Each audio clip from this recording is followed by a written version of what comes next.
नमस्कार, मैं हूं Kumar Gajendra. Bharat on the spot में आपका स्वागत है। हमारे एक दूसरे social media platform podcast with Kumar Gajendra में भी आपका स्वागत है, जहां आप हमें सुन सकते हैं। बीते कई दिनों से आप बांग्लादेश के अंदर जो अत्याचार देख रहे हैं, सचमुच वो 21वीं सदी के भारत की एक ऐसी भयानक तस्वीर है कि जिसको आप देख भी रहे हैं और नकार भी नहीं सकते।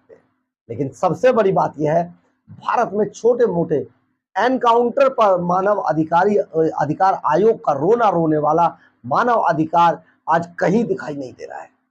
सबसे बड़ी बात यह है कि बात बात पर ट्वीट करने वाले और हर बात पर अपनी टिप्पणी करने वाले राहुल गांधी को ये हिंदुओं पर होता हुआ अत्याचार, मारकाट, उनके घरों को लूटना, उनके आप ऐसे ऐसे वीडियो, उनकी बेटियों को, बहु बेटियों को उठा के ले जाना, कार में भेड़ बकरियों की तरह डालकर उनको ले जाकर उनके साथ बलात्कार जैसी घटनाएं हो रही हैं, सारी चीजें हो रही हैं। लेकिन राहुल गांधी जैसे नेता जो देश के अंदर कुछ भी होता है तो तुरंत एक इकोसिस्टम खड़ा कर देते हैं, और वो इकोसिस्टम खड़ा होकर ऐसे विलाप करता है जिसका जवाब नहीं है। लेकिन इतने समय में राहुल गांधी ने बांग्लादेश के हिंदुओं पर एक लफ्ज नहीं बोला, एक ट्वीट नहीं किया है।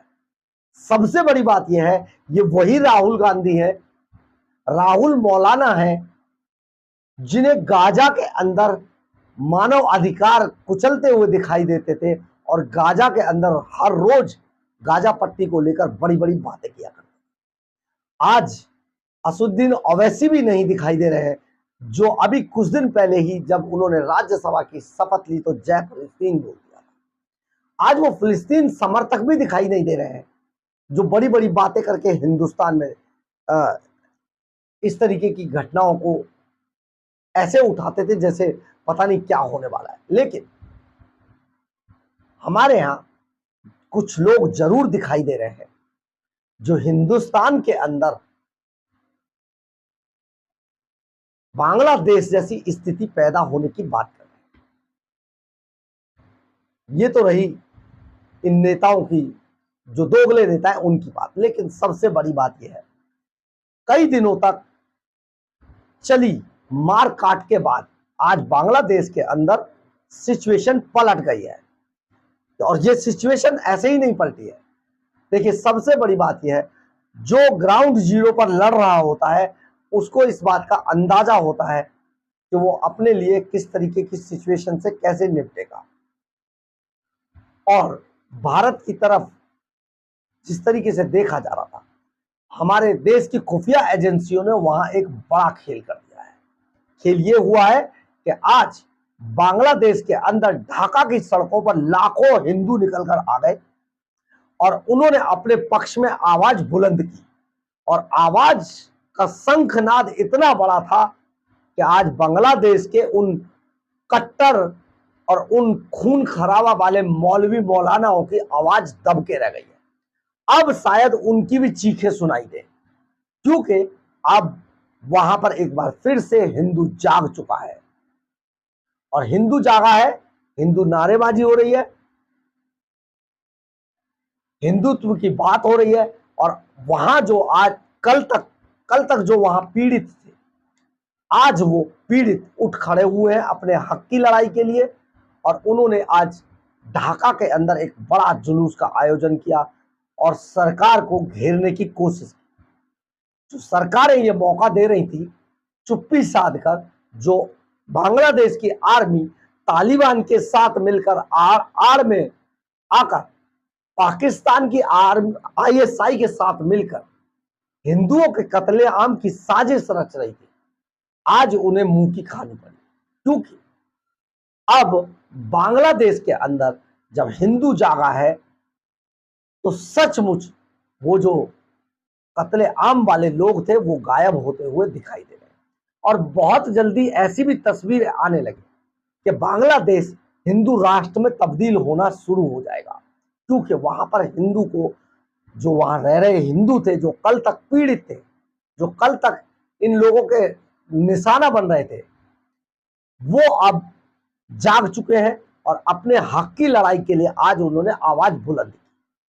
ये बहुत जबरदस्त हुआ है और बहुत बड़ा उलटफेर है। और ये सब ऐसे ही नहीं हुआ है।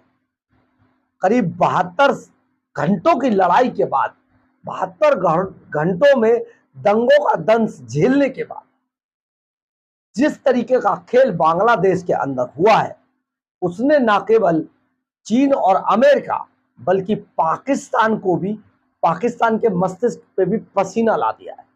क्योंकि अब वहां पर हवा बदल चुकी है।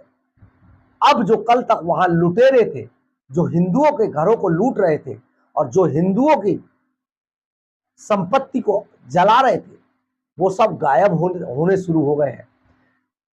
ऐसा कैसे हुआ? ये अपने आप में बड़ी बात है, क्योंकि वहां रहने वालों को बाहर से सपोर्ट ना देकर गुप्त रूप से जो सपोर्ट मिली है और उनमें जो हिंदुत्व जागा है, उन सब ने एकजुट होकर बांग्लादेश के अंदर उन कट्टरपंथियों के दांतों को न केवल खट्टा किया बल्कि दांतों को निकाल दिया है। बहुत जल्दी बांग्लादेश के अंदर अब जो सत्ता का जो माहौल था वो बदलना शुरू हो गया है। और आप देखेंगे कि बांग्लादेश अब पहले वाला बांग्लादेश नहीं रहेगा। हालांकि किसी भी बड़े इस तरीके के मोब के बाद, इस तरीके के दंगों के बाद, जो वहां की जहां कहीं भी ये होता है, वहां की सत्ता जब पलटती है तो काफी कुछ निखर चुका होता है। गाजा में भी आपको ऐसा ही दिखाई देगा, यूक्रेन में भी आपको ऐसा ही दिखाई देगा और बांग्लादेश के अंदर भी आप देख रहे हैं। लेकिन सबसे बड़ा बुरा हाल जो होने वाला है वो पाकिस्तान का होने वाला है, क्योंकि पाकिस्तान के अंदर जो बलूच में अब शुरू हो चुका है, पाकिस्तान को अपना नक्शा ढूंढना पड़ेगा कि पाकिस्तान का नक्शा आखिर था कैसे, क्योंकि बहुत जल्दी पाकिस्तान अपनी ही लगाई आग में झुलसने वाला है। बहरहाल बांग्लादेश अब बदलने लगा है। अगर आपको हमारी खबर अच्छी लगे तो आप इसे लाइक, सब्सक्राइब और शेयर जरूर करें। कमेंट्स बॉक्स में अपनी राय जरूर लिखें, इससे हमें बहुत बहुत बहुत ऊर्जा मिलती है। जय हिंद, जय भारत।